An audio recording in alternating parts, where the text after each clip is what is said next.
스크린 보고 룻기 3장 1절에서 11절 함께 읽겠습니다. 시작. 룻의 시어머니 나오미가 그에게 이르되 내 딸아 내가 너를 위하여 안식할 곳을 구하여 너를 복되게 하여야 하지 않겠느냐? 내가 함께하던 하녀들을 둔 보아스는 우리의 친족이 아니냐? 보라 그가 오늘 밤에 타작마당에서 보리를 까불리라. 그런즉 너는 목욕하고 기름을 바리고 의복을 입고 타작마당에 내려가서 그 사람이 먹고 마시기를 다하기까지는 그에게 보이지 말고 그가 누울 때에 너는 그가 눕는 것을 알았다가 들어가서 그의 발치 이불을 들고 거기 누우라. 그가 내 할 일을 내게 알게 하리라 하니 룻이 시어머니에게 이르되 어머니의 말씀대로 내가 다 행하리라 하니라. 그가 타작마당으로 내려가서 시어머니의 명령대로 다 하니라.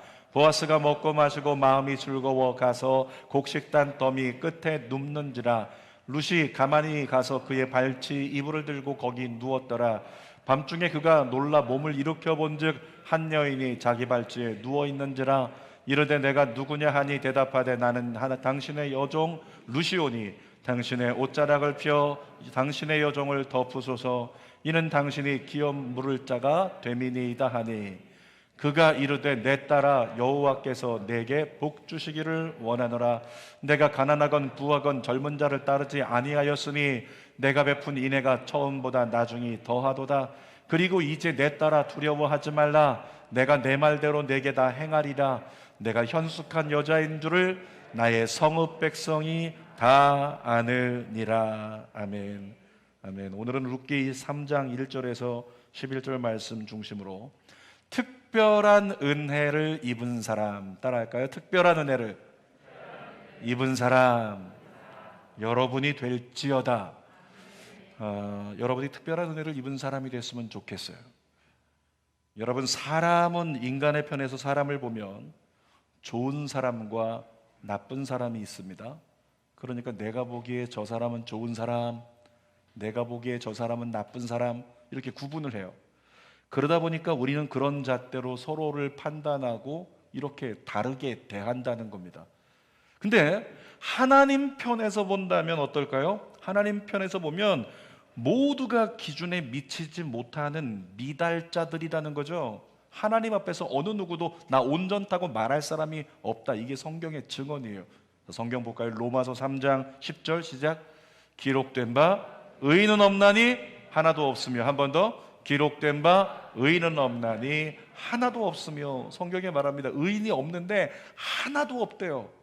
그러니까 하나님 앞에서는 의인이 없으니까 전부 다 부족한 사람, 모자란 사람, 미달자들, 이렇게 얘기를 하고 있는 거죠. 자, 로마서 3장 12절도 읽어보겠습니다. 다 치우쳐 함께 무익하게 되고 선을 행하는 자는 없나니 하나도 없도다. 선을 행하는 사람이 하나도 없대요. 모두 그 안에 악을 가지고 있다는 거죠. 로마서 3장 23절도 읽어보겠습니다. 모든 사람이 죄를 범하였음에 하나님의 영광에 이르지 못하더니. 그러니까 로마서 3장을 통해서 사도 바울은 우리에게 증언합니다. 너희 중에 온전한 자 아무도 없다. 너희 중에 의로운 자 아무도 없다. 너희 중에 모두가 다 미달이다. 이런 얘기를 하고 있는 거예요. 여러분, 그러면 우리 가운데 구원받을 자격이 있는 사람이 있나요? 아무도 없잖아요. 그런데도 불구하고 미달자인 우리들을 택하시고 구원하신 하나님의 근거가 뭐냐는 거죠. 우리가 잘 알고 있는 요한복음 3장 16절에 그 답이 나오죠. 외우시는 분들 기억하십니까? 하나님이 세상을 이처럼 뭐하사? 사랑하사. 하나님이 사랑하시기 때문이라는 거예요. 여러분, 하나님의 사랑을 히브리어로 이렇게 얘기합니다. 헤세드라고. 헤세드. 이 헤세드 의미가 뭐냐면 하나님의 끝없는 긍휼, 이게 헤세드예요. 그러니까 끝없이 불쌍히 여기는 거예요. 이 불쌍한 거, 이 불쌍한 거, 불쌍한 거, 불쌍한 거. 저희 아이는 엄마에게 용돈을 받았습니다. 그러니까 엄마가 용돈을 이렇게 일정 금액을 정해서 주는 거죠. 근데 아이가 쓰다 보면 어떻습니까? 저도 어렸을 때 그랬던 것처럼 모자라잖아요. 그러니까 가끔 가다가 아빠한테 연락이 와요. 아빠, 할 말이 있는데 있잖아, 저기 그거 한 7, 8마리를 이렇게 던지면서 뭔가 뜸을 들이고 있어요. 그러면 이제 저는 알고 있습니다. 이거 돈이 필요하구나, 그런 걸 알고 있어요. 아빠니까 용돈을 충분히 받았는데 다 써버린 것도 어쩌면 잘못일 수도 있겠다 싶지만, 그래도 아빠 입장에서는 아이가 돈이 없어서 어려워하면 마음이 안 좋잖아요. 그러니까 아이가 뜸을 들여서 아빠 있잖아, 저기 있는데 말이지, 아빠 나 그러면 제가 그때 그 생각하기를, 에이, 이 불쌍한 녀석. 그러니까 긍휼한 마음이 들어요. 그래서 아이 말이 끝나기도 전에 너 돈 필요하니 보내줄까? 그러면 이제 네 하고 얼마 하면 바로 이제 뱅킹을 해주는 거죠. 여러분, 아이를 긍휼히 여기니까 그게 된다는 거예요.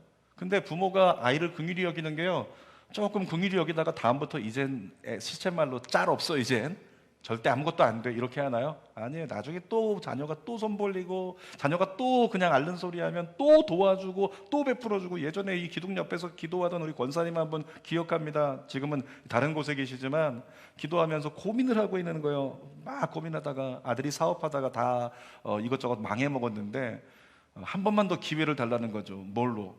엄마 혼자 살고 있는 그 아파트에 걸려있는 보증금, 그거 마지막으로 남아있는데 한 번만 더 엄마 도와달라고. 그래서 이 권사님이 고민하면서 이것밖에 없는데 이거 없으면 나 어떻게 하라고. 근데 아들이 끝까지 원하니까 어떻게 돼요? 그 아들이 불쌍해가지고 그 보증금을 빼가지고 월세로 가고 그 보증금을 아들에게 사업하라고 줘버려요. 이게 부모예요. 불쌍히 여기는 마음이 끝까지 가는 것. 여러분, 우리 하나님 그렇습니다. 하나님이 우리를 하나님의 자녀 삼으실 때요, 우리를 불쌍히 여기세요. 긍휼히 여기십니다. 근데 하나님의 긍휼이 계속 끝이 없어요. 이 불쌍한 거, 이 불쌍한 거, 이 불쌍한 거, 불쌍한 거. 그런 하나님께서 이 불쌍하다는 긍휼히 여기는 마음을요, 끝없는 성실 계속 가지고 계시대요. 그 사랑이 무슨 사랑이라고요? 헤세드라고 하는 거예요. 하나님이 그 사랑으로 여러분을 사랑하십니다. 여러분, 인간은 의롭지 못하기 때문에 구원받을 수 없잖아요. 그럼에도 불구하고 죄 많은 인간이 구원받을 수 있는 근거는 그 하나님의 사랑, 그 중에도 첫 번째 마음 뭐라고요? 하나님의 긍휼. 하나님의 긍휼은 모든 사람에게 보편적으로 적용되는 긍휼입니다. 그러니까 모든 사람을 불쌍히 여기세요. 자, 10번째, 우리 출애굽 때 10번째 재앙을 생각하면 좀 쉬울 것 같습니다. 이스라엘 백성들의 가정 중에서는요, 분명히 오늘 밤에 재앙이 온다고 하는데, 첫째가 다 죽는다고 하는데, 이스라엘 가정들 중에는 마음이 착한 사람이 있어요. 그런가 하면 마음이 못된 사람이 있어요. 또 선한 사람이 있는가 하면 선하지 못한 사람이 있습니다. 이기적인 사람이 있는가 하면 이타주의적인 사람이 있어요. 그러니까 우리가 생각할 때는 누가 더 은혜를 입고 누가 더 잘 돼야 돼요? 착한 사람, 선한 사람, 괜찮은 사람, 그런 사람이 잘 되고 인정받아야죠. 그런데 하나님 편에서는 어떤지 아십니까? 보편적 긍휼이 적용이 돼요. 그러니까 하나님이 말씀하십니다. 너희의 어떠함과 상관없이 오늘 밤에 어린 양을 잡아서 그 문설주와 좌우 임방에 어린 양의 피를 바르면 그 가정에 전부 다 저주가 넘어가리라. 너의 어떠함과 상관없이. 여러분, 이것이 보편적 긍휼이라고 하는 거예요. 그 긍휼로 저와 여러분들이 구원을 받았다는 거죠.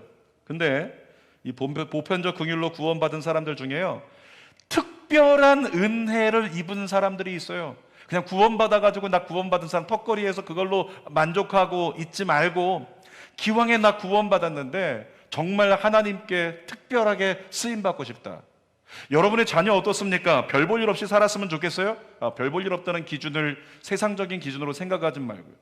여러분의 자녀가 아무런 사람들에게 가치 없이 그냥 흘러가듯이 그냥 평범하고 아무 의미 없는 그런 존재가 됐으면 좋겠어요? 아니면 여러분의 자녀가 정말 가문을 세우고 나라를 세울 수 있는 그런 사람이 됐으면 좋겠습니까? 여러분의 자녀가 정말 나라를 바꿀 수 있는, 가문을 뒤집을 수 있는 놀라운 일들을 일어날 수 있는 그런 자녀가 되기를 원하시면 아멘 하십시오. 여러분의 아멘 소리가 딴 때보다 좀 크네요. 자녀가 뭔가 특별했으면 좋겠어요. 우리 오늘 유학 중에 돌아온 현호가 특별한 인생이 됐으면 좋겠어요. 그러니까 이와 같은 마음이 부모의 마음이잖아요. 그러니까 하나님은 우리에게 주신 소망이 특별한 은혜를 너에게 주기를 원해. 너 솔직히 그거 원하잖아. 이렇게 말씀하고 계시는 거예요. 하나님께서 베풀어 주시는 특별한 은혜를 입은 사람, 성경에 나와요. 에녹이라는 사람을 보니까요, 창세기 5장 25절 읽어보겠습니다. 에녹이 하나님과 동행하더니 하나님이 그를 데려가심으로 세상에 있지 아니하였더라. 여러분 중에 난 죽음이 겁나지 않는다, 그런 분 계십니까? 난 죽음이 두렵지 않아, 그런 분들 제가 임종 때 한번 가서 찾아볼게요. 제가 더 오래 산다는 얘기군요. 제가 이제껏 봤는데요, 저는 많은 성도들의 임종을 다 지켜봤어요. 장로님들이 천국 가시는 거 봤고, 목사님들이 천국 가시는 거 봤고, 집사님들 어린 아이까지 천국 가는 걸 다 봤어요. 그 임종을 지켰던 여러 사람들이 있는데, 우리가 기도했던 신용화 집사님도 제가 800회에서 숨이 마지막 끊어지는 것을 보았단 말이죠. 근데 여러분, 많은 사람들이요, 그렇게 자신만만하게 난 죽음이 두렵지 않아 큰 소리 치던 사람도 죽음 앞에 가면 적지 않은 사람들이 두려워해요. 죽음 뒤에 뭐가 있는지 모르니까. 그리고 죽음이라고 하는 것이 우리에게 있어서 굉장히 큰 두려움이거든요. 그러니까 모두가 다 이렇게 떨면서 막 매달리는 그런 모습들을 임종 때에는 보게 된다는 거예요. 그러니까 만약에 할 수만 있으면, 성경 읽다 그런 생각 해보신 적 없나요? 우리 천국 가야 되는데 할 수만 있다면 나 죽음을 보지 않고 천국 갔으면 좋겠다. 저는 그랬으면 좋겠어요. 바람이 이렇게 많이 불면 밖에 나가 서 있으려고요. 에녹처럼 한번 데려가시래요. 여러분, 에녹은 죽음을 보지 않았대요. 죽음을 보지 않고 하나님께 데려가신 인생이라는 거예요. 보편적 사건이 아니죠. 대부분은 죽음을 보고 하나님 나라로 가야 되는데 에녹은 죽음을 안 보고 갔단 말이죠. 에녹에게만 베풀어진 특별한 은혜죠. 근데 이유를 보니까 이유가 나와요. 에녹이 하나님과 동행했기 때문이라고. 이스라엘 백성들이 여리고를 공격할 때요, 하나님 명령에 따라서 그곳에 있는 모든 사람을 다 죽이라, 이렇게 했어요. 보편적 심판이 임하게 되는 거죠. 그런데 그 가운데 라합과 그의 가족들만 구원받았어요. 왜 그랬을까요? 라합과 가족들이 구원받은 것 특별히 베풀어진 은혜인데, 그런 특별한 은혜를 입은 이유를 보니까 라합이 2명의 정탐꾼이 들어왔을 때 하나님의 실존을 인정하고 목숨 걸고 그들을 숨겨주고 도와주고 하나님을 인정했기 때문에, 그 믿음 때문에 하나님이 라합의 가정이 특별한 은혜로 구원받게 만들어 주셨다는 거죠. 여러분, 이렇게 하나님의 특별한 은혜는 은혜를 입을 수 있는 어떤 가치가 있는 사람들에게 허락되더라는 거죠. 오늘 본문에서 하나님의 특별한 은혜를 받은 사람이 있어요. 누굴까요? 한 글자 이름, 누구요? 룻이라고 하는 여인입니다. 하나님은 이스라엘 백성들에게 율법을 세워주시고 법제화시키면서 그들에게 기업 무르기 제도라는 것을 세워주셨습니다. 이스라엘 백성들의 혈통적 존속을 위해서 기업 무르기 제도를 가르쳐 주셨습니다. 이런 겁니다. 남편이 결혼해서 아내를 데리고 살다가, 유대 사회는 여자에겐 경제권이 없어요. 남편이 죽어버리면 여인은 혼자 먹고 살 수가 없는 거예요. 그들이 살아갈 수 있도록, 그리고 혈통을 존속할 수 있도록 하나님이 허락해 주신 것이 기업 무르기 제도. 그러니까 또 다른 남편을 통해서, 혈통의 친족을 통해서 그 여인을 아내 삼게 하고, 그래서 인생을 살아가고 혈통을 계속 이어갈 수 있게 만드는 것, 이것이 하나님의 기업 무르기 제도의 목적이라고 하는 거죠. 이스라엘의 혈통 존속을 위해서 이방인들에게는 해당이 안 되는 거예요. 근데 여러분, 우리가 읽었던 성경 본문에서 보아스를 찾아간 룻이라고 하는 여인, 누굽니까? 모압 사람이에요. 이방인입니다. 다시 말하면 기업 무르기 제도가 이방인에겐 적용되지 않는다는 거예요. 근데 오늘 성경을 보면은 룻이라고 하는 여인이 기업 무르기를 통해서 하나님의 은혜를 입게 돼요. 어떻게 됐습니까? 보아스가 나중에 룻에게 기업 무를 자가 되고 룻을 아내로 삼고 결혼하여 아들을 낳아요. 근데 그 아들의 이름이 뭐냐면 오벳이라고 하는 이름이에요. 여러분, 오벳을 기억하십니까? 오벳의 아들이 누굴까요? 이새입니다. 이새의 아들이 누굴까요? 다윗입니다. 그러니까 보아스가 룻과 함께 결혼해가지고 낳은 아들이 다윗의 할아버지였던 거예요. 모압 여인으로서 아무런 의미 없이 그냥 인생에서 어떤 흔적도 없이 사라져갈 그런 인생임에도 불구하고 하나님께서 그 여인을 특별히 은혜를 입히셔서 기업 무르기에 해당할 수 있는 은혜를 주시고, 뿐만 아니라 그가 다윗의 증조모가 되는 은혜를 허락해 주셨다는 거죠. 다윗과 예수 그리스도의 계보를 잇는 특별한 은혜를 룻에게 허락해 주셨어요. 그러니까 이렇게 얘기할 수 있습니다. 룻 역시도 특별한 은혜를 입었다면 루스에게 있었던 특별한 가치, 어떤 이유가 있을 거야. 그게 뭘까? 고민을 해봐야죠.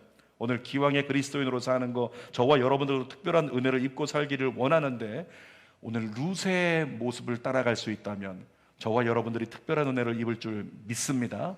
자, 세 가지를 나눌 텐데, 첫 번째로는 룻은 어떤 사람이었기에 특별한 은혜를 입었는가? 입술로 즉시 순종하는 사람. 따라합시다. 입술로 즉시 순종하는 사람.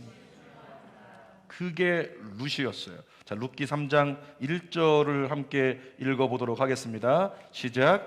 룻의 시어머니 나오미가 그에게 이르되 내 딸아 내가 너를 위하여 안식할 곳을 구하여 너를 복되게 하여야 하지 아니하겠느냐. 이 무슨 얘기냐면, 시어머니가 룻 보면서 너 결혼해야 되지 않을까?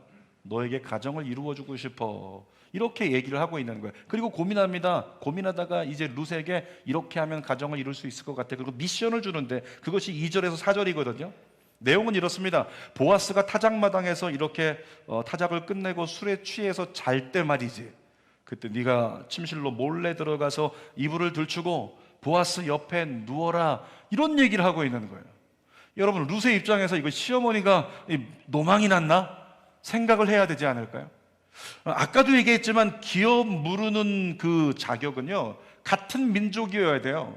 이방인에게는 해당하지 않는 거예요. 그러니까 이방 사람 룻이 아무리 나오미의 며느리라고 해서 보아스의 침실로 들어간다고 해서 너 기업 물을 자 나인 거 어떻게 알았니? 이렇게 환영만 받을 수는 없는 거거든요. 이방인이니까 잘못하면 화를 당할 수도 있다, 그런 상황이었다는 거죠. 그럼에도 불구하고 시어머니를 따라서 이스라엘까지, 베들레헴까지 왔던 룻, 그는 시어머니의 말에 어떻게 반응했다고요? 다시 얘기하면 하나님의 사람 시어머니의 말에 어떻게 반응했다고요? 즉시 아멘했다고요. 따라합시다. 즉시 아멘했다. 우리의 삶과 비교해 봅시다. 자, 룻기 3장 5절입니다. 시작. 룻이 시어머니에게 이르되 어머니의 말씀대로 내가 다 행하리이다 하니라. 뭐라고 대답합니까? 어머니의 말씀대로 제가 다 행하리이다 하니라. 룻이 지금 뭐 했다는 거예요? 말했다는 거예요. 말로써 어머니가 얘기하니까 어머니 말씀대로 다 할게요. 여러분, 룻은 시어머니의 제안에 입술부터 순종했다는 거죠. 입술부터 순종했더니 그 순종의 결과가 6절에 몸으로 실천하는 데까지 이르렀다는 겁니다. 이렇게 말씀드립니다. 여러분, 그리스도인은 입술을 잘 사용해야 됩니다. 따라합시다. 비판하지 말고 아멘하자. 다시 한번, 비판하지 말고 아멘하자. 아멘. 여러분, 인간의 특징이 있는데요, 심리학적으로 입술이 움직여야 몸이 움직인대요. 뭐라고요? 인간은 입술이 먼저 움직여야 몸이 따른다는 거예요. 그래서 군대 갔다 오신 분들, 남성들은 군대 가시면 거기서 임무가 주어지는데 선임들이 뭔가 명령을 할 때요, 우리에게 요구하는 4글자가 있어요. 그게 뭐죠? 복명복창. 복명복창 하라는 거예요. 이렇게 명령을 내리면 그걸 똑같이 따라하는 거예요. 이게 뭐냐면 입술로 먼저 그 어떤 미션을 행하기 위해서, 수행하기 위해서 입술로 먼저 고백하는 거예요. 그래야지만 할 수 있다, 행할 수 있다, 이룰 수 있다는 거죠. 예배 시간에요, 과도하게 여러분들이 아멘하는 거 원치 않습니다. 제가 말하고 있는데 여기 앞에서 막 아멘 아멘 하고 여기서 아멘 아멘 하고 이러면 시끄러워가지고 정신 사나워서 예배가 진행이 안 돼요. 여러분, 그런데 나름대로, 잘 들으세요, 아멘 하기 위해 노력하십시오. 아멘 없는 것들 좀 봐요. 뭐라고요? 나름대로 아멘 하기 위해 노력하라고요. 왜냐하면 민수기, 신명기에 보면 하나님이 이스라엘 백성들에게 하나님의 말씀을 전하게 하세요. 율법을 전하게 하세요. 모세야, 너 이렇게 하라고 전해라. 모세가 얘기합니다. 하나님이 이렇게 하랍니다. 근데 하나님께서 모세에게 뭐라고 말씀하셨냐면, 모세야, 너는 그들에게 이렇게 하라고 말할지니라. 그리고 모든 백성들은 아멘할지니라. 이게 신명기와 민수기에 나온 하나님의 백성들과 하나님의 백성의 지도자들에게 허락하신 하나님의 미션이에요. 그러니까 하나님의 말씀이 선포될 때 어떻게 하라고요? 모든 백성들은 아멘할지니라. 예배 시간에 누군가 옆에서 자꾸 아멘을 많이 하는 분이 계실 줄 몰라요. 그 아멘 많이 한다고 옆에서 자꾸 신경 쓰이게 째려보고 이럴 필요가 없어요. 성경적인 거예요. 그게 매너리즘처럼 너무 형식화돼가지고 옆에 사람을 불편하게 할 정도면 안 되겠지만, 침묵은 이 시간에는 해당하지 않는다라고 하는 것을 성경이 가르쳐주고 있는 거죠. 느헤미야 8장 6절 읽어보겠습니다. 시작. 에스라가 위대하신 하나님 여호와를 송축하며 모든 백성이 손을 들고 아멘 아멘 하고 응답하고 몸을 굽혀 얼굴을 땅에 대고 여호와께 경배하니라. 여러분에게 권면합니다. 하나님의 일이라면 무엇에든 아멘이라고 대답하는데 열심을 내시기를 주님의 이름으로 부탁드립니다. 입술에 순종이 없으면 몸의 순종은 기대하기 힘들다는 것입니다. 정말 순종의 사람 되기 원하면 입술부터 순종시키십시오. 자, 두 번째, 루시라고 하는 사람이 특별한 은혜를 입을 수 있었던 것은 믿고 실천한 사람이었기 때문이라는 것을 성경이 얘기합니다. 6절 말씀 같이 읽어보겠습니다. 그가 타작마당으로 내려가서 시어머니의 명령대로 다 하니라. 자, 룻을 보세요, 여러분. 시어머니의 말씀대로 하겠다고 입술부터 고백했어요. 입술로서 시어머니요, 당신이 말한 대로 하겠습니다. 그리고 뛰어나갔어요. 그리고 말한 대로 진짜 한 거예요. 이게 룻이라고 하는 여인이라고 하는 거죠. 어떤 분이 저에게 이 유튜브 영상을 하나 보내주셨는데 보니까 앵무새 영상. 근데 앵무새가 어떻게 키우시는 분들이 누군지 모르겠는데 회개하라, 회개하라, 회개하라, 회개하라, 회개하라, 회개하라. 앵무새가 이래요. 그거 보면서 깔깔대고 웃습니다. 근데 깔깔대고 웃고 있다가 보니까 이거 내 모습인데 이렇게 느껴지는 분들이 있다는 거예요. 앵무새가 회개하라, 회개하라, 회개하라. 이런 앵무새는 좀 다 갖다 키우세요. 근데 여러분 생각해 보세요. 앵무새가 회개하라, 회개하라, 회개하라 한다고 지가 가서 회개하나요? 안 해요. 앵무새는 들은 걸 그냥 입술로 따라하는 것 뿐이에요. 그는 회개하는 삶을 살지 않습니다. 뭘 얘기할까요? 우리 중에 앵무새 성도가 많다는 거예요. 우리 중에 앵무새 성도가 많다는 거죠. 입술로 아멘합니다. 받아들입니다. 그러나 살지 않아요. 실천하지 않는다. 그는 앵무새와 다를 바가 없다는 거죠. 룻은 어떻게 했다고요? 어머니가 말씀하시니까 어머니 말씀하신 대로 제가 하겠나이다. 여러분 그 구절, 아까 지나갔던 구절 묵상할 때요, 제가 잠깐 기도했잖아요. 하나님, 주는교회 성도들이 이렇게 되면 얼마나 좋을까요? 예배가 끝나고 났어요. 목사님이 말씀하신 대로 내가 행하겠나이다. 그러더니 예배 끝나고 나가서 정말 말씀대로 진짜 실천하기 시작해요. 말씀 읽지 않던 사람들이 말씀을 펴기 시작하고, 베풀지 않던 사람들이 베풀기 시작하고, 정말로 기도하기 시작하는 일이 벌어지더라. 여러분 안에 일어나게 되기를 주님의 이름으로 축복합니다. 제가 너무 큰 꿈을 꾼 건 아닌지 모르겠어요. 자, 보아스가 잠을 자고 있어요. 근데 룻이 어떻게 합니까? 어머니 말씀대로 진짜 보아스 옆에 가서 그의 이불을 들고 그 옆에 들어가서 누웠습니다. 결과가 어떻게 됐죠? 베들레헴에서 유력한 자라고 했습니다. 보아스는, 다시 말하면 그는 회장님이었어요, 회사에. 근데 보아스 회장님의 아내가 룻이 되잖아요. 결과적으로 이렇게 말씀을 드립니다. 여러분, 형통과 인생 역전은 하나님 말씀을 믿고 삶으로 실천하는 사람에게 주어지는 선물이라고요. 예수님께서 가장 먼저 이적을 행하셨던 가나 혼인잔치 기억하시죠? 혼인잔치가 벌어지는데 포도주가 떨어졌어요. 혼주가 걱정합니다. 그랬더니 마리아가 와서 얘기하는 거죠. 하인들에게, 저기 예수님 계신데 가서 예수님께 듣고, 예수님께서 무슨 말씀을 하시든지 어떻게 해라? 그대로 해라. 그 하인들이 예수님께 물어봤어요. 예수님이 몇 가지 말씀하셨습니다. 하인들이 나가서 아멘하고 그대로 했어요. 예수님 이렇게 말씀하셨습니다. 성경에 보니까 항아리에 물을 채우라 하신즉 아귀까지 채우니, 떠서 갖다 주라 하심에 갖다 주었더니, 여러분 그랬더니 역사가 일어난 거예요. 입술로만 고백한다고 되는 게 아니라는 거죠. 실제적으로 입술로 고백하고 아멘 했다면 그것을 삶의 실천적으로 진짜 그대로 실천했더니 역사가 일어나더라는 거예요. 오병이의 기적 아시죠? 예수님께서 여기 모인 사람들이 너무 배고픈 것 같다고 제자들이 보고를 했어요. 그랬더니 예수님 말씀하십니다. 너희가 먹을 것을 주어라. 가진 게 없어요. 아니, 너희 있는 것으로 주어라. 찾아봤습니다. 물고기 2마리하고 떡 5개가 나왔어요. 이거밖에 없습니다. 가져와라. 축사하시고 나눠주시면서 이제 떼어서 나눠주라. 제자들이 예수님 말씀하시니까 아멘 했겠죠. 돌아섰어요. 손에 뭐가 있어요? 떡 5개밖에 없어요. 근데 이걸 잘라가지고 나눠준다고 생각을 해보세요. 어떻게 먹을 수가 있겠어요? 근데 그들은 어떻게 했다? 믿고 말씀대로 실천했더니 기적이 일어나더라. 5천 명이 먹고 12강두리가 남는 역사가 일어나더라는 거죠. 여러분, 구약의 열왕기 하에 아람 나라 군대 장관이었던 나아만 장군 이야기가 나오는데 문둥병 걸렸어요.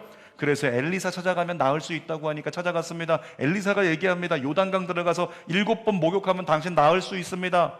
믿었지 않았지만 어떻게 했을까요? 진짜로 요단강에 들어가서 7번 목욕을 했더니 어린아이처럼 깨끗이 나았다고 성경이 증언을 합니다. 지금 무슨 얘기하고 있는 거예요? 여러분, 성경은 말합니다. 말씀대로 해보라고 말합니다. 해보지 않았기에 믿지 않지만, 잘 들으세요, 말씀대로 해보면 믿게 되리라. 아멘. 다시 한번, 말씀대로 해보면 믿게 되리라. 성경이 우리에게 얘기하고 있는 거예요. 말씀대로 해보지 않았기 때문에 네가 믿지 못하는 거지, 말씀대로 해보면 믿게 되리라. 무신론자였던 한 작가가 있어요. 제이콥스라고 하는 작가인데 교회 안 다녀요. 하나님 안 믿어요. 무신론자예요. 근데 이 사람이 책을 한 권 썼는데 보니까 책 제목이 미친 척하고 성경 말씀대로 살아본 1년이라고 하는 책이에요.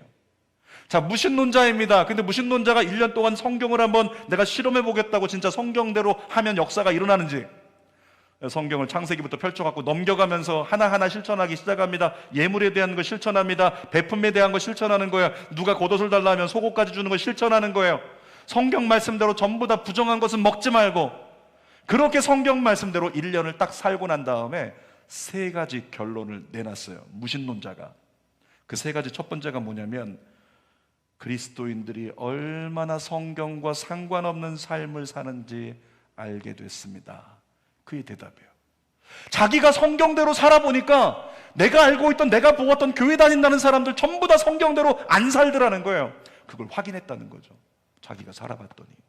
두 번째는 뭐냐면, 하나님의 지혜를 담은 성경보다 하나님이 더 크시다는 걸 깨닫게 됐다. 이렇게 얘기를 해요.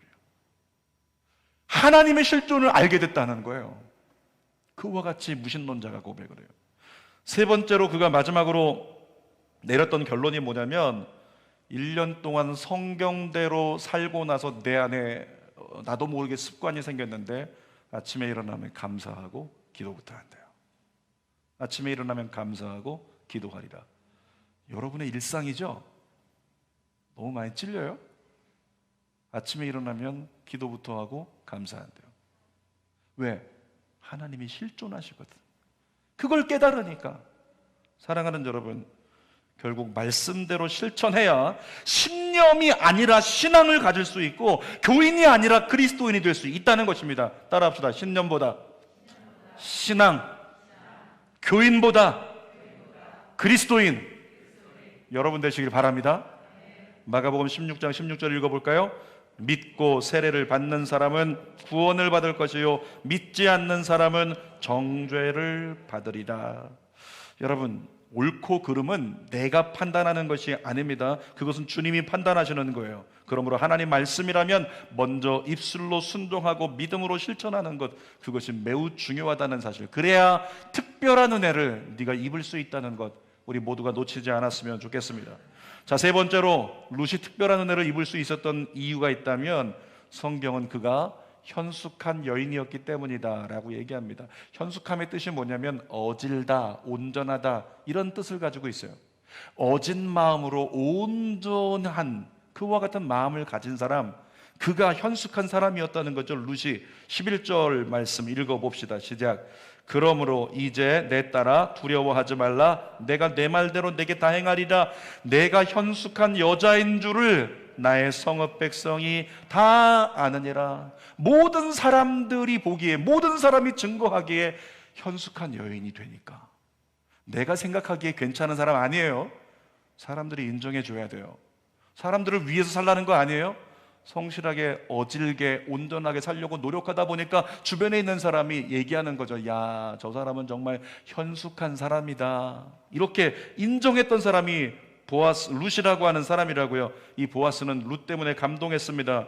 젊은 룻이 기업 무르기 법에 순종함으로 나이와 상관없이 보아스를 선택했기 때문에, 젊은 남자 만나서 잘 살아도 되는데 내가 얼마나 나이가 많은데 세상에 그 기업 무르기 법에 순종하겠다고 이렇게 나에게 다가온, 결국 어떻게 됐습니까? 이 보아스가 룻을요 최고의 신부로 만들어 주었어요. 뿐만 아니라 우리가 나눴던 것처럼 오벳의 증조모가 다윗의 증조모가 되는 놀라운 은혜를 입게 되었다는 거죠. 성경의 잠언 31장을 보면 현숙한 여인에 대한 이야기들로 가득합니다. 자, 잠언 31장 10절 말씀을 한번 읽어볼게요. 시작. 누가 현숙한 여인을 찾아 얻겠느냐? 그의 값은 진주보다 더하니라. 이때 나오는 고백이 있죠. 우리 아들이 나중에 장가갈 때 현숙한 여자 만났으면 좋겠다. 현호 형제가 현숙한 신부를 만나게 될지어다. 현숙한 여인, 그 여인을 갖다가요 성경에 진주 같대요. 진주. 근데 우리 남편들 아시죠? 결혼하려고 처음 만날 때 진주보다 더 멋진 보석인 거 다 알았죠. 살아보니까 진주가 아닌 걸 깨닫게 됐죠. 막. 현숙한 여인은요 변함없는 진주래요. 잠언 31장 11절 시작. 그런 자의 남편의 마음은 그를 믿나니 산업이 핍절하지 아니하겠으며. 현숙한 아내가 있으면 산업이 절대 흔들리지 않는다는 거예요. 23절도 읽어보겠습니다. 그의 남편은 그 땅의 장모들과 함께 성문에 앉으며 사람들의 인정을 받으며. 현숙한 여인 때문에 마치 바보 온달 같은 인생들이 높임을 받아서 세우게 된다는 거죠. 29절도 읽어보겠습니다. 덕행 있는 여자가 많으나 그대는 모든 여자보다 뛰어나다 하느니라. 30절. 고운 것도 거짓되고 아름다운 것도 헛되나 오직 여호와를 경외하는 여자는 칭찬을 받을 것이라. 마지막 31절 한 번 더요. 그 손의 열매가 그에게로 돌아갈 것이요 그 행한 일로 말미암아 성문에서 칭찬을 받으리라. 우리 따라하겠습니다. 여자분들은 내가가 되는 거고 남자분들은 우리 집에 있는 그 사람이 되는 거고. 따라하겠습니다. 이런 여자가 되게 하소서. 따라합니다. 현숙한 여자가 되게 하소서. 여인들에게만 해당되는 얘기는 아니에요. 우리 모두에게 해당이 되는 거죠. 그래서 마지막으로 한 번 더 따라하겠습니다. 현숙한 사람이 되게 하소서. 여러분, 결국에는 입술로 즉시 순종하고 믿고 실천하는 현숙한 여인이었던 이 룻에게 하나님은 보아스의 아내가 되어서 예수 그리스도의 계보로 이어가는 놀라운 특별한 은혜를 허락해 주셨습니다. 저와 여러분들도 하나님 말씀을 온전히 내가 받아들이고 입술부터 아멘으로 순종하고 삶으로 그 아멘한 것을 실천하며 살아간다면, 정말로 그렇게 살아간다면 우리의 삶도 특별한 하나님의 은혜를 입은, 많은 사람에게 부러움받는 그런 내일이 우리 자녀들에게도 열릴 거라고 믿습니다. 설교 결론입니다. 오늘 제목은 특별한 은혜를 입은 사람이었어요. 긍휼을 입은 것으로 만족하지 마세요. 구원받은 것으로만 만족하지 마세요. 정말로 하나님께 특별한 은혜를 입은 자가 되기까지 주의 말씀 붙드세요. 주의 말씀 아멘으로 따라가십시오. 실제 삶으로 실천하십시오. 여러분의 삶에 놀라운 하나님의 큰 은혜가, 특별한 은혜가 임하기를 축복합니다. 기도하겠습니다. 아버지 하나님, 말씀대로 해보면 믿게 될 텐데 무신론자도 말씀대로 했더니 세상에 이걸 어떻게 안 믿을 수 있냐고 그렇게 여기는데, 우리는 믿는다고 1년 믿었고 5년 믿었고 10년, 20년, 30년, 40년, 50년을 믿어도 도무지 말씀대로 실천하지 않는 앵무새 같은 그런 성도의 모습으로 남아있을 때가 얼마나 많습니까? 하나님, 우리 자존심이 상해야 됩니다. 우리 마음이 아버지 하나님 원통해야 됩니다. 내가 이것밖에 안 되는가? 그런데도 나에게 보편적 긍휼을 베풀어 구원하시는가? 아버지 하나님, 주님 오실 때가 멀지 않은 이때에 다시 한번 일어나서 하나님 말씀에 아멘으로 입술로 먼저 순종하고 그 아멘한 것에 대하여 실천하며 주님의 놀라운 역사를 삶으로 경험하는 믿음의 종들이 되게 하여 주시옵소서.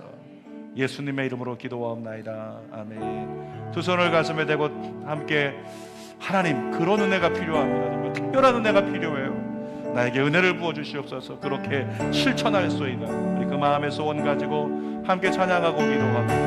은혜 아니면, 은혜 아니면 살아갈 수가 없네. 호흡마저도 다 주의 것이니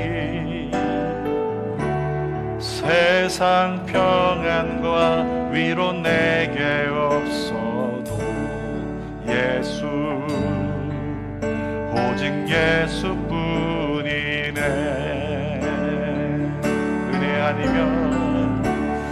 은혜 아니면 살아갈 수가 없네. 나의 모든 것 다 주께 맡기니 참된 평안과 위로 내게 주신 주 예수, 오직 예수뿐이네. 아멘. 크신 계획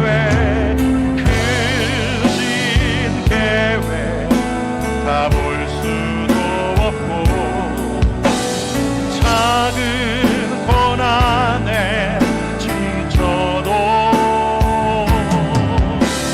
주께 묻기 나의 모든 삶 버티고 견디게 하시네. 아멘.